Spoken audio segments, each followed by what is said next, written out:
পিতা পুত্র পবিত্র আত্মার নামে আমেন। সকলকে জয় যিশু। খ্রিস্টে আমার প্রিয় ভাই বোনেরা, আসুন, আমরা জানি আমাদের জীবনে অনেকবার আমরা ভাবি আমাদের কেউ নেই, আমরা নিঃস্ব বা অসহায় মনে করি। যখন আমাদের জীবনে কষ্ট আসে, তখন আমাদের জীবনে এমন একটা পরিস্থিতি আসে, কাকে বলবো, কোথায় যাব, আমরা বুঝে উঠতে পারি না। সামসঙ্গীত 136 অধ্যায় 23 পদটা আমরা পড়ি। সেখানে লেখা আছে, আমাদের অবনতির দিনে আমাদের স্মরণ করলেন, তার কৃপা যে চিরস্থায়ী। খ্রিস্টে আমার প্রিয় ভাই বোনেরা, যখন আমাদের কোনো কিছু অবনতি হয় বা কোনো বিপদে পড়ি, কোনো কষ্ট হয়, সেই সময় ঈশ্বর আমাদেরকে স্মরণ করেন। তিনি আমাদেরকে কোনো সময় কোনো পরিস্থিতিও ভুলে যান না। তিনি আমাদেরকে, কেন তার ভালোবাসা, ঈশ্বরের ভালোবাসা, আমাদের প্রতি যে ঈশ্বরের ভালোবাসা চিরস্থায়ী। তাই ঈশ্বর আমাদেরকে সবসময় স্মরণে রাখেন। তাই আমাদের মনে হয় যে আমাদেরকে সবাই ভুলে গেল, আমাদের কেউ নেই, আমাদের কি হবে। একদিন একজন ব্যক্তি ছিলেন, সেই ব্যক্তিটা খুবই, তার স্বভাবটা খারাপ ছিল, খুব অহংকারীও ছিল। সেই ব্যক্তি একদিন তাকে ঈশ্বরের বাণী শোনার সে সুযোগ পেল। বাণী শোনার পর তার জীবনটা একদম পরিবর্তন হয়ে যায়। সেই বাণী শোনার পরে তার পরিবর্তন হয়ে যায়। তারপরে সেই যে জায়গায় কাজ করতে যায়, সেই কাজের সময়, তাদের ছুটির সময় বা ব্রেকের সময় সমস্ত বন্ধু বান্ধবরা বসে খেলা করে, তাস খেলে, মদ খায়, সেই সময় করে। কিন্তু সেই ব্যক্তিটা তারপর থেকে, ঈশ্বরের বাণী শোনার পর থেকে সেই সমস্ত কিছু করে না, বন্ধুদের সঙ্গে বসে না। তার যেখানে কাজ করতো সেই জায়গায়, সেই পাশে একটা ছোট গির্জাঘর ছিল। সেখানে গিয়ে সে প্রত্যেক দিন প্রার্থনা করতো। যত সময় সে ব্রেকে থাকতো বা ছুটিতে থাকতো, ফ্রি থাকতো, সেই সময় গিয়ে সেই গির্জাঘরে গিয়ে প্রার্থনা করত। কিন্তু দুঃখের বিষয়, একদিন তার হঠাৎ কোনো দুর্ঘটনা হয়। দুর্ঘটনার কারণে তার পা ভেঙে যায়। শুধু ভেঙেই যায় নয়, ভেঙে একদম পাটা নষ্ট হয়ে যায়, যার কারণে সে আর হাঁটতে পারে না এবং গির্জায়ও যেতে পারে না। তাই সে কি করে, শুয়ে শুয়ে সেখানে কান্নাকাটি করে যে, প্রভু, আমি গির্জায় যেতে পারছি না, গির্জায় যেতে পারছি না। তার মনে অনেক দুঃখ, সে একদম অসহায় মনে করত যে আমি আর কি করব, আমি তো ঈশ্বরের কাছে যেতে পারছি না, আমি প্রার্থনা করতে পারছি না। এই রকম চিন্তা তাকে খেয়ে ফেলতো। সে সবসময় চিন্তায় কান্নাকাটি করত। একদিন এইরকম কান্নাকাটি করে সে শুয়ে আছে, হঠাৎ দেখে তার পায়ের কাছে খ্রিস্ট যিশু দাঁড়িয়ে আছেন। যিশুকে দেখে সে আরও জোরে জোরে কান্নাকাটি করছে, কেঁদে কেঁদে বলছে, প্রভু, আমাকে ক্ষমা করে দাও, আমি তো তোমার কাছে আসতে পারছি না, কি করব এই অবস্থায়। তাই মনে আরও দুঃখে যিশুকে দেখে আরও জোরে জোরে কাঁদছে।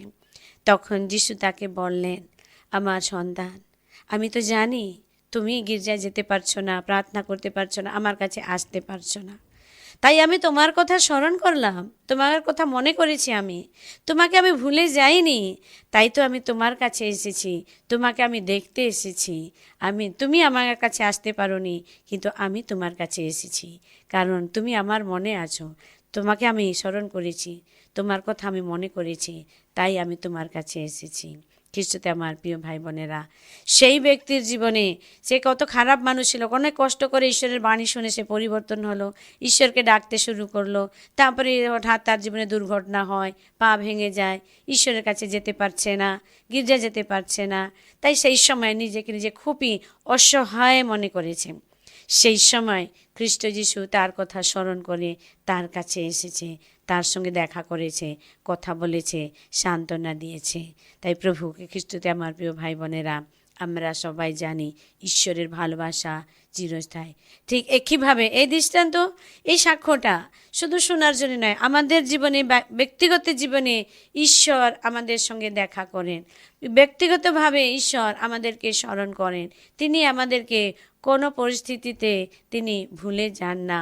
যেমনি সেই ব্যক্তিকে সে অসহায় অবস্থায় সময় এসে তিনি তাকে সান্ত্বনা দিলেন যে, আমি তোমার কাছে এসেছি, আর কেঁদো না, আমি তোমাকে দেখতে এসেছি, আমি তোমার কথা মনে করেছি।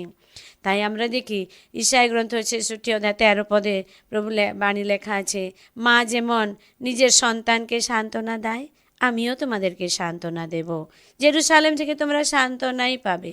কিছুতে আমার প্রিয় ভাই বোনেরা, যখন আমরা মনে করি ঈশ্বর আমাদেরকে ভুলে গেল, ঈশ্বর আমাদের কথা শোনে না, বলবে না, কারণ প্রভু বলছেন আমি তোমাদেরকে মনে করি সব সময়।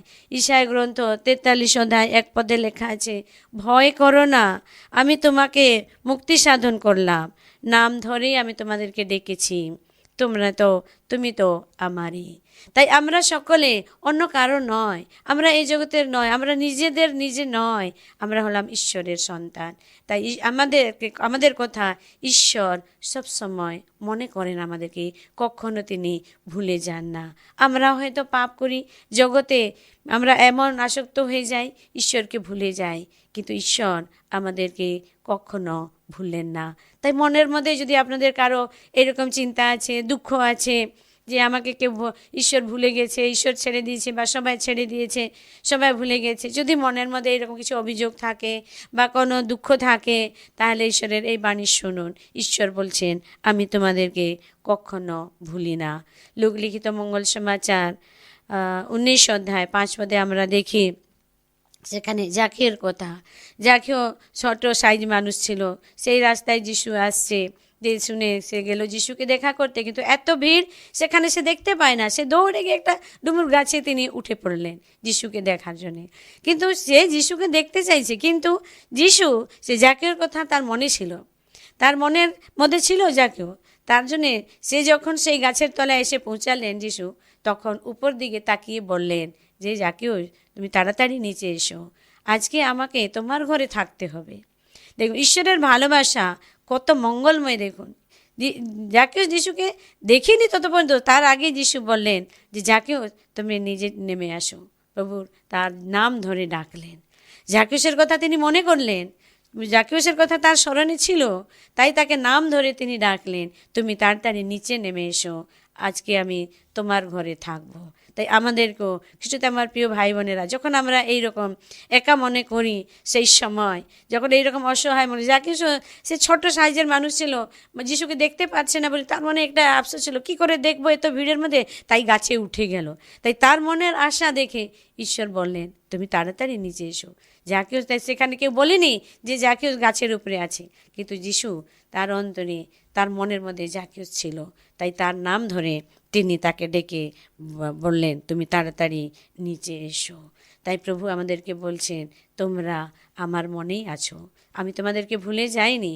1 পিতর 5 অধ্যায় 7 পদে দেখি প্রভু বলছেন তোমাদের সমস্ত চিন্তা ভাবনার ভার তার উপরে তোমরা ছেড়ে দাও, কারণ তিনি যে তোমাদের বিষয় চিন্তা করেন।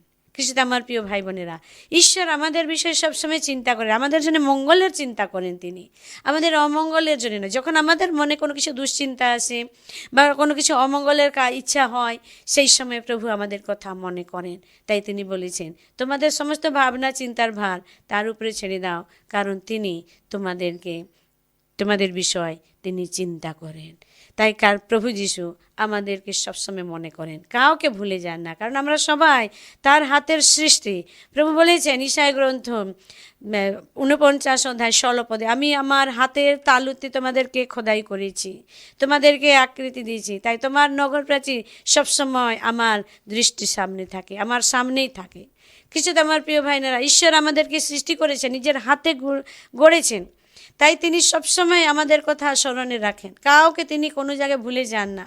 ঈশ্বর আমাদেরকে ভুলেন না, কারণ আমাদের জন্য যা কিছু চিন্তা করেন মঙ্গল চিন্তা করেন। যেরেমিয়া গ্রন্থ 29 অধ্যায় 11 পদে বলে, আমি তো জানি তোমাদের জন্য কি কি পরিকল্পনা করে রেখেছি, মঙ্গলেরই পরিকল্পনা, অমঙ্গলের নয়, শান্তিরই পরিকল্পনা করে রেখেছি। খ্রিস্ট আমার প্রিয় ভাই বোনে, আমাদের ঈশ্বর হলেন মঙ্গলময় ঈশ্বর, আমাদের সকলকে নিজের ইচ্ছা মতন ভালোবাসা দিয়ে নিজের হাতের তালুতে তিনি আমাদের গড়েছেন। তাই তিনি কখনো আমাদেরকে ভুলতে পারেন না। আমরা হয়তো তাকে ভুলে যাই আমাদের জীবনযাত্রায়, কাজে কর্মে আমরা ঈশ্বরকে ভুলে যাই, কিন্তু ঈশ্বর আমাদেরকে ভুলেন না। আমরা হয়তো ঈশ্বরের কথা মনেও পড়ে না, কিন্তু ঈশ্বর আমাদেরকে সবসময় চিন্তা করেন, আমাদের বিষয়, আমাদের ছেলেমেয়েকে কী করলে তারা ভালো থাকবে, তিনি সবসময় আমাদের জন্য চিন্তা করেন। জেরেমিয়া গ্রন্থ 1:5 তিনি বলছেন, আমি তোমাকে গর্ভে গড়ার আগেই আমি তোমাকে জানি, তোমার জন্ম নেওয়ার আগেই আমি তোমাকে আমার উদ্দেশ্যে আমি বেছে নিয়েছি, পবিত্রকৃত করে রেখেছি। খ্রিস্টে আমার প্রিয় ভাই বোনেরা, মার গর্ভে আসার আগে থেকেই তিনি আমাদেরকে জানেন। তখন থেকেই আমরা তার স্মরণে আছি, তার মনে আমরা ছিলাম। তাই এখন আমাদেরকে কি করে ভুলবে? তিনি আমাদেরকে ভুলেন না। তাই আসুন খ্রিস্টতে আমার প্রিয় ভাই বোনেরা, আমরা সবসময় মনে করবে না ঈশ্বর আমাদেরকে ভুলে গেছেন। লোকলিখিত মঙ্গল সমাচার আমরা দেখি 15:20 আমরা দেখি সেই হারানো পুত্র বাবার কাছ থেকে বলো আমার ভাগের সম্পত্তি দিয়ে দাও। বাবাকে দুঃখ দিয়ে তার সম্পত্তি নিয়ে চলে গেল, বিদেশে গেল, সেখানে তার ধন সম্পত্তি নষ্ট করলো, তার জীবনে দুর্ভিক্ষ আসলো। সেই সময় সে মনে করলো, তার একটা চেতনা আসলো, আমার পিতার কাছে আমি ফিরে যাব, আমার পিতার কাছে আমি ক্ষমা চাইব, আমি বলবো আমি তোমার সন্তান হওয়ার অধিকার নয়, কিন্তু আমাকে দাসের রূপে রাখো।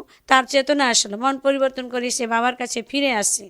এতদিন সে বাবাকে ছেড়ে গেছে, বাবাকে দুঃখ দিয়ে আঘাত করে গেছে, কিন্তু তার পিতা তাকে কোনোদিন ভুলে যায়নি।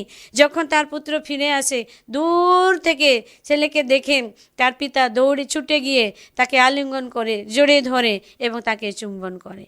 খ্রিস্টে আমার প্রিয় ভাই বোনেরা, এই বাণীগুলো আমাদেরকে প্রমাণ করে ঈশ্বর আমাদেরকে কোনোদিন ভুলে না। আমরা হয়তো অনেক দূরে সরে গিয়ে থাকি, কিন্তু ঈশ্বর আমাদেরকে কখনো ভুললেন না। দূরে থাকলেও ঈশ্বর, আমরা যদি আমাদের কাজে কর্মে চিন্তা ভাবনা দ্বারা ঈশ্বর কাছ থেকে দূরে সরে চলে যাই, কিন্তু ঈশ্বর দূর থেকে দাঁড়িয়ে বলেন, আমি জেরেমিয়া গ্রন্থ 31:3 তিনি বলেন, দূর থেকে দাঁড়িয়ে তিনি বলেন, আমি তোমাদেরকে চিরকালীন ভালোবাসায় ভালোবেসেছি বলে এখনও তোমাদের উপরে আমার কৃপা প্রসারিত করছি। খ্রিস্টে আমার প্রিয় ভাই বোনেরা, ঈশ্বরের কৃপা দৃষ্টি সবসময় আমাদের জন্য থাকে, আমাদের উপরে থাকে। তিনি আমাদের উপরে সবসময় তার কৃপা প্রসারিত করেন। আমরা কখনো একা থাকি না, তাই মনে করবে না। প্রভু যীশু বলেছেন যে ঈশায় গ্রন্থ 54:10, পর্বতমালা সরে যাক, উপপর্বত টলে যাক, কিন্তু আমার কৃপা তোমা থেকে কখনো সরে যাবে না। খ্রিস্টতে আমার প্রিয় ভাই না, প্রভু বলছেন আমি তোমাদেরকে কখনো তোমার কাছ থেকে সরে যাব না, সবসময় আমার কৃপা দৃষ্টি তোমাদের উপরে আছে।